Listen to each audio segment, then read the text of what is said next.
What's up everybody, this is Abhinav here. It's Jan 3rd, 2020 as I make this video, and this is going to be a special video about how do you set goals and what is the difference between goals and resolutions.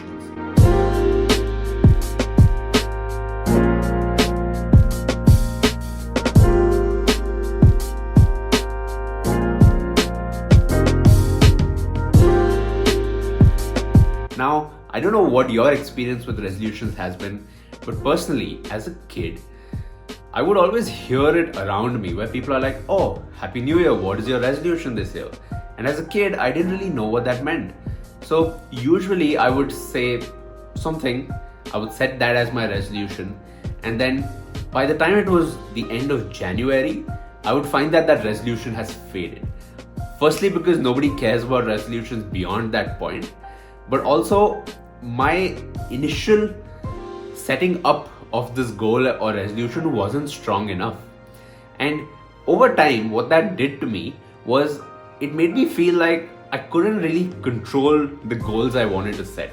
There were so many external factors that I just couldn't stick through with something. Over time, in my experience as a startup founder, as well as leading teams at high growth startups, one of the things I realized was the importance of goal setting as a skill. And goal setting is a super valuable meta skill that can help you with whatever you want to do. And today I'm going to be talking about goal setting, the difference between goals and resolutions, and an approach to think about how to set goals for this 2020. So let's get into it. Number one, the importance of goal setting is super high. When you're managing a team or you're running a startup, you're responsible for the output of your entire team because you have limited resources, you have limited time, you have limited money for your product to work. So to figure out what the goals are along that path is super important, because without goals, it can feel like you're going on a meandering road. You're going down a path, but you have no idea what's happening. You might feel like you're in a ship, but you don't control where it's going. So setting goals is super important.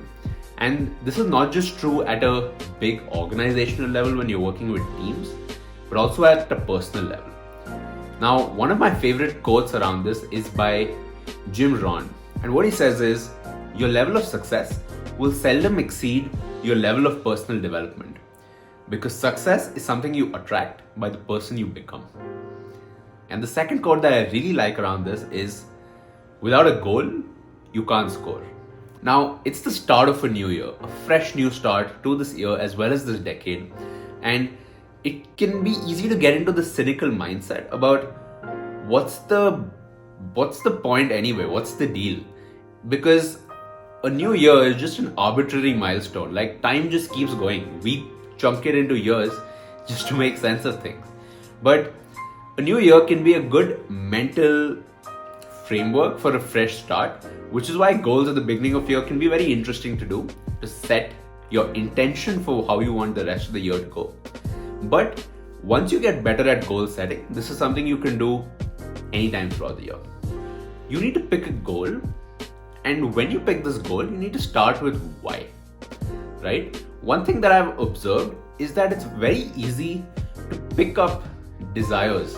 The concept is called mimetic desires, which is, if, for example, I hang out with a bunch of friends who are all into bodybuilding and going to the gym, I'm very likely to want to do the same thing because I pick up my desires from the people I hang out with. But what I'm saying is you should start with why, which is you should start with why you want to achieve a certain goal. And this is a self-introspection process where it would help to be honest with yourself of why you want to achieve something. Because throughout the year, as things get really hard, you're guaranteed to fail a few times in between. Writing down why at the beginning of the year and looking at this throughout the year when you're losing faith or when things are getting really hard can be helpful. Your goal, you should make it specific enough that you can visualize it. So let me give you an example of that. Let's say your goal for this year is to become a better UI UX designer, or Let's say you want to become the best UI UX designer. Now, as a goal, this is a little vague because what it might look like once you achieve this is very variable. So another example of this would be, let's say you want to start a YouTube channel.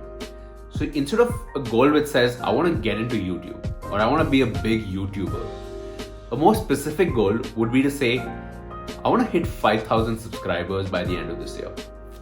Or I want to hit 10,000 subscribers by the end of this year. When you set a specific goal that you can visualize, it really helps because with vague goals, you don't want to lose that sense of clarity throughout the year when you're executing. That's something that I've observed for myself, and that's the tip I would give, which is make it specific enough that you can visualize what your goal is going to be. Number 3, now let's talk about the differences between goals and resolutions. Now, a goal is usually an output metric. A resolution, on the other hand, is an input metric. What I mean by that is output metrics and input metrics are both important. They're how you track how well you're doing. So let's say your goal is to become a better UI UX designer. That's a vague goal. Maybe you want to say, I want to become a better UI UX designer and get a job at a big product company. That's a more defined goal. Another way you could say it is, I want to become a better UI UX designer and change my freelancing rates from what they are right now to maybe $30 an hour. That's a very defined goal.